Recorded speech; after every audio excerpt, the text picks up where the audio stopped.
Oui, merci, merci à toutes et à tous. Je suis évidemment très heureux d'avoir entendu deux personnalités évidemment différentes. D'abord un démocrate à qui je voudrais apporter le salut fraternel des socialistes français, même si du côté des démocrates, quelquefois, on est vu comme des marxistes-léninistes. Je dis ça ici en rigolant.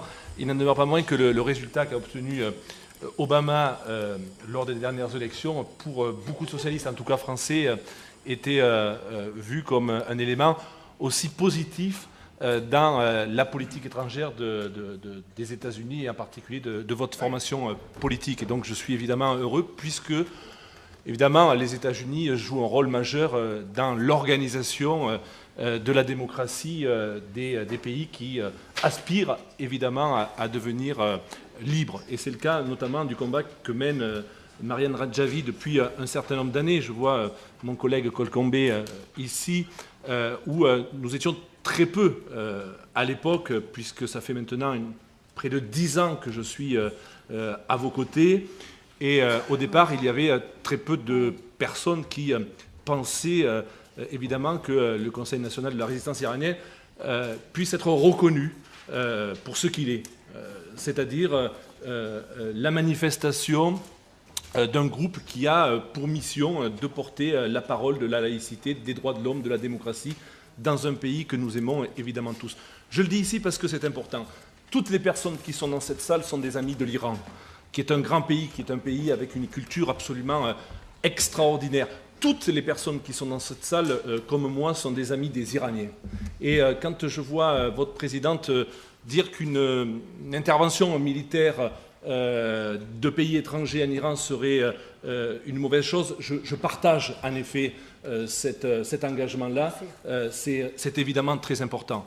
Je crois que pour faire évoluer et pour faire prendre conscience au fond des réalités sur votre pays, dans votre pays, il faut impérativement que la résistance à l'extérieur soit organisée. C'est votre cas et on le sait depuis de nombreuses années, mais il faut aussi que cette résistance s'organise à l'intérieur. Et je sais qu'elle est très nombreuse, qu'elle est parfois d'ailleurs étouffée et que certains de vos amis, de vos camarades, y laissent leur vie chaque jour. Et je pense à ce moment-là, évidemment, à eux en particulier, c'est à eux que je veux aussi rendre hommage.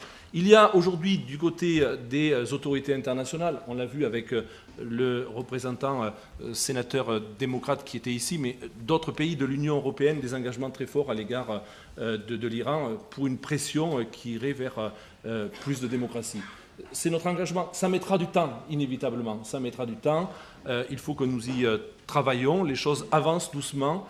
Je pense, et peut-être que, puisqu'on est dans un colloque et dans un débat, au fond, cette transition démocratique ne se fera pas sans une réconciliation. Je le crois et j'en suis convaincu. On sait ce qui se passe actuellement au Mali.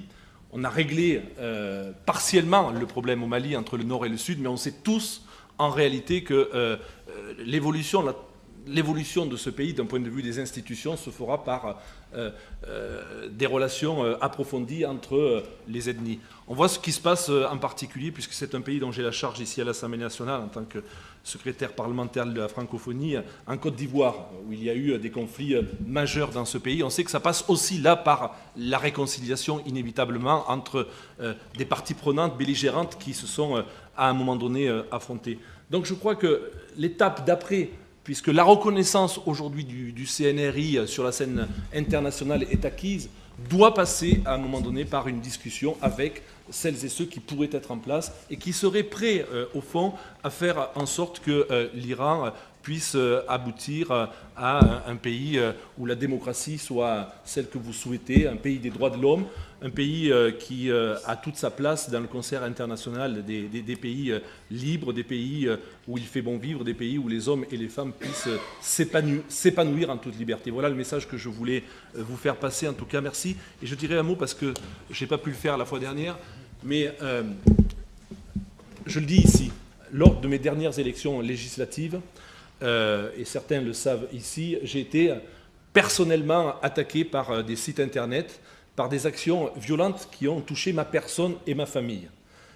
lors des élections législatives il y a quelques mois, sur le principe que je serais le soutien à un mouvement intégriste, islamiste et terroriste. Celles et ceux qui ont porté ces messages, on le sait, sont proches en particulier des milieux d'extrême droite français. Toutes les informations qu'on a pu recueillir, on le sait très bien. Moi, excusez-moi, mais je n'ai aucune relation avec les autorités aujourd'hui iraniennes. Moi, je ne participe pas aux fêtes et aux petits fours offerts par l'ambassadeur d'Iran ici en France. Moi, ce que je veux pour ce pays, c'est la liberté. Et donc, dans le combat que j'ai mené aux législatives, paradoxalement, de mon fin fond de l'Ardèche, le problème...